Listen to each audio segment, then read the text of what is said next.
Ian, so many times we've spoke after games and it's a hard luck story that we've played so well and not got nothing today, maybe not so great, but all 3 points. Yep. You can't, sometimes you can't fathom it out. We've say probably two worst performances of the season, yielded 2 wins, East Fife and today, but stuck at it. I thought there was umpteen chances we could have gone and created, but a final ball was not up to scratch for us. I've come off with a frustration. I've come off, we could do so much better, and it would have made that a little bit more comfortable going into the last 10 minutes. In saying that though, if you think of the game, you're under a lot of pressure in terms of Kilmarnock having the ball, but Connor's not really had too much to do in goals, has he really? No, but you can save yourself a lot of work. You can save yourself trekking back 60 yards if you look after the ball, and I always talk about managing the game, and that's how do we keep the ball.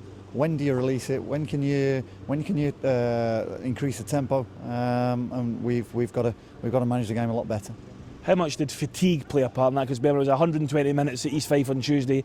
That's going to take a lot out of the players, both mentally and physically. Yeah, I give them that. I give them that excuse if you want to give them that. But we're a fit side. We're a decent side, and it's the mental side of it as well. You know, they were blowing. You know, they played in midweek. I know they didn't play 120 minutes, but we're a fit side. We're conditioned for that.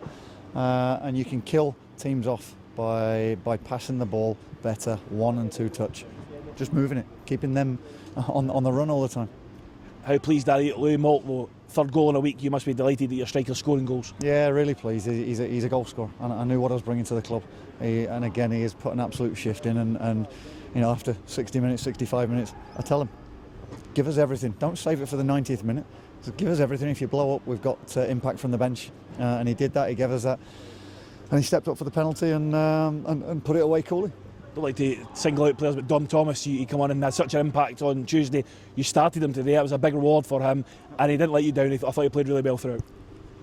If you train well, if you play well, if you put yourself in the shop window, i.e. in front of me, you'll get your chance. I thought he deserved to go and play there over his rivals for the position, and he went, and I told him to go and enjoy himself. I told him to go and have a bit of freedom in the right areas, look after it and get back in decent defensive positions. He did that. I know he's not the most forceful of defenders, but if you put yourself in a position, it still makes it difficult. He put in a fantastic load of work rate for me, and he can be pleased with his day's work. He actually started the game very positive. The first 10-15 minutes, the ball was like a magnet to him. He was taking it through, and that really set the agenda, because you started the game really well. If I was a fullback, I'd have hated playing against him, and I think Killy's fullback hated it. He got frustrated. He probably could have got more protection from the referee, and won himself a few more free kicks. But he's an honest lad as well. He doesn't want to go down.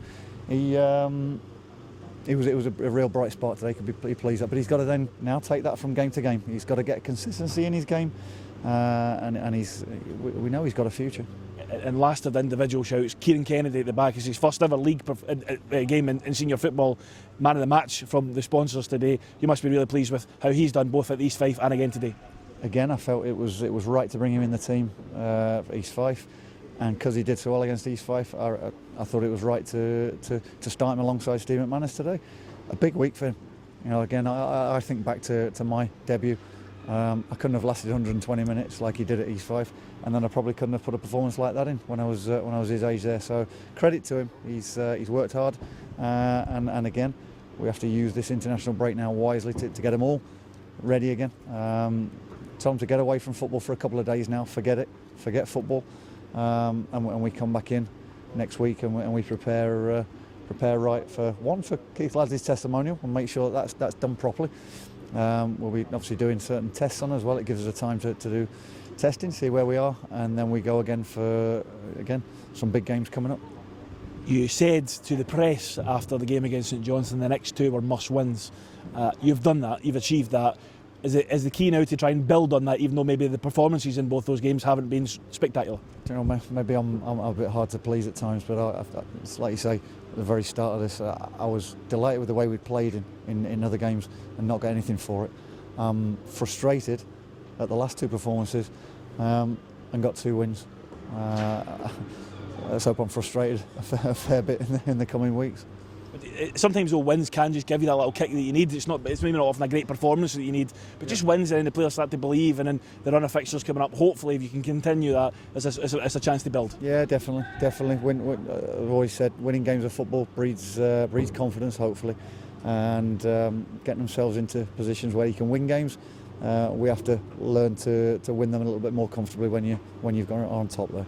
Ian, well done.